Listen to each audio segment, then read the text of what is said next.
Hi everybody, welcome to Shiver Speaks. Today we're going to be talking about all A24 horror movies, the entire list of all of them that have come out. I have been very vocal on how I feel about A24 movies, but wanted to give a rundown on the whole list just because. So, kicking it off, let's start with Pearl. So Pearl is really the only series of horror movies that A24 has come out with. So there's Pearl, X, and Maxine. Pearl is all about this girl who will do nothing to stop at being famous. X kind of follows the same thing, and Maxine is the third. So they bounce around in terms of storylines and actual timelines, but they're all very relevant in terms of what you'll do for fame and what you're willing to do to put your own image out there. I think that the storylines of Pearl, X, and Maxine are pretty good in comparison to some of the other movies, but there's not a whole lot in terms of like watching. Like, you don't get a whole lot out of the movies. It's not something I would necessarily recommend, but it's a unique trilogy of movies nonetheless.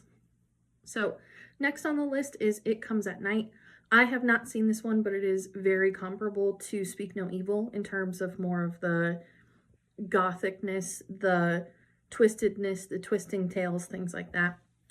Talk to Me is next on this list. I am a big fan of Talk to Me. I think it is a really great movie. I think that Talk to Me is very serious. So this is not just something that's like a casual Saturday afternoon watch. Like, you have to be locked into this movie to really appreciate it and pay attention to it too. Next, we have a couple that I haven't seen. So we have Men, Lamb, and The Monster. I haven't seen any of those three, but they are three more A24 horror movies. Next, we have Saint Maud, or Maud, however you pronounce it. But this one I only ever saw bits and pieces of. This is all about religion. So we're following this young girl who wants to become a nun and believes that she's connected to these specific saints. In reality, she's communicating more with like demons and creepy things than she is with saints, but it really goes to show in terms of the storyline what people will do for religion and their beliefs and how far they'll go for that. Starting to see a trend. It's how far people will go in whatever spoken subject we're talking about. A couple more that I have not seen: The Hole in the Ground and False Positive. Climax I have seen. So Climax was on Netflix for a hot second. It is very different. I wouldn't necessarily consider it or call it a horror movie. I think it is more of like a suspense and sort of like what is the full story that's unfolding? What is actually going on? What are we experiencing and seeing? Rather than an outward horror movie. I think that it is an interesting watch. It is something that is definitely different. So if you're looking for something that is, I don't want to say off the wall, but different than traditional, Climax is pretty good. You have Green Room. I have seen this movie. It is very gory. It is very similar in terms of themes to like The Strangers. So you have the invasion, you have that sort of feel. It's people against people. And that one is pretty gory. I don't know that I would necessarily recommend that one. Could have done without watching it, but it is on there. A very popular one, I Saw the TV Glow. That came out as one of the most recent, if not the most recent, A24 horror film. This is following kids in high school who are watching this late night TV show. And the TV show is very ethereal, supernatural, and it kind of seems as though it's a door to another dimension. I have talked to a couple people who have watched it, and they said that it is something that is different and out there. So if you like those types of out there type movies, then that'll be for you. Next, we have Beau is Afraid. That is starring Joaquin Phoenix and is more of a serious type of movie. It is more suspenseful. It is same sort of thing of like what's going on type of vibe. You have The Fabric and Enemy, The Black Coat's Daughter, Killing of a Sacred Deer. Killing of a Sacred Deer has a pretty all-star studded cast, so that one is going to be a lot bigger in terms of budget than some of these other ones. You have High Life, A Ghost Story, Under the Skin, and Woodshock. I have not seen any of these, but they are part of this list as well. Life After Beth. I did not know that that was an A24 horror film. That is very funny, a dark comedy, like sort of that black humor. And it's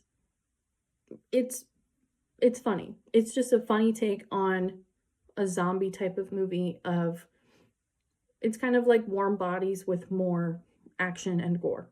So that one is entertainment for sure. And that is a Saturday afternoon watch. Slice, Eternal Daughter, The Humans, and Under the Silver Lake. A couple more I haven't seen, but they are on this list. Surprisingly, I was surprised, Tusk is an A24 horror film. I am very avidly not a fan of Tusk.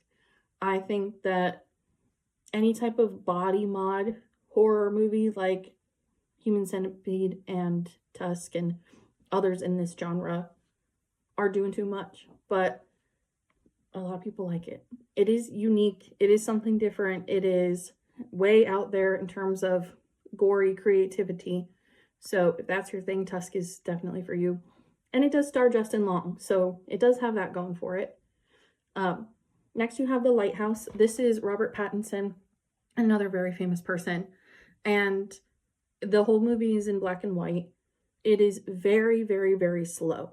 So if you're one for a big buildup, if you're one for movies that are just sort of growing and same sort of thing, like what's going on, what's the true story here, what's all happening, then The Lighthouse is definitely something for you.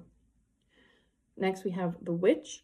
This is probably, if not the most popular A24 film, one of the most popular A24 films.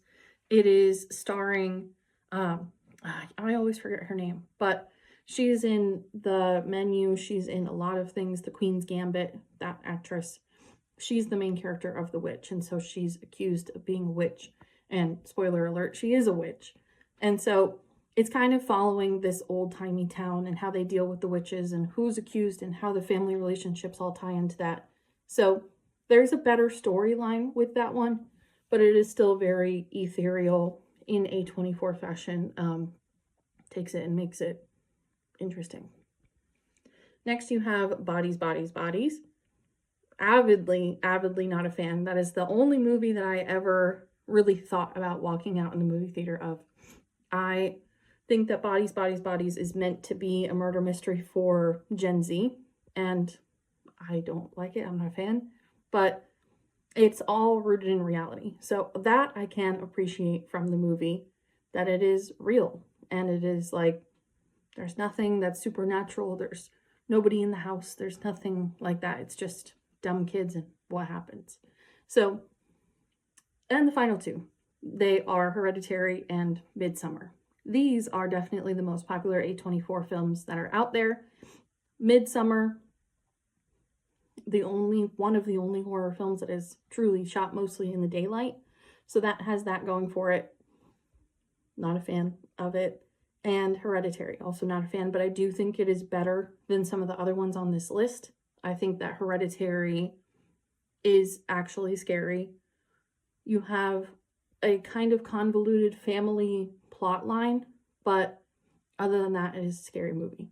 So, out of those 35 movies of A24, which ones do you like? Which ones do you not really like? Which ones would you recommend? Let me know your thoughts in the comments, and as always, thank you for listening, and I will see you next time.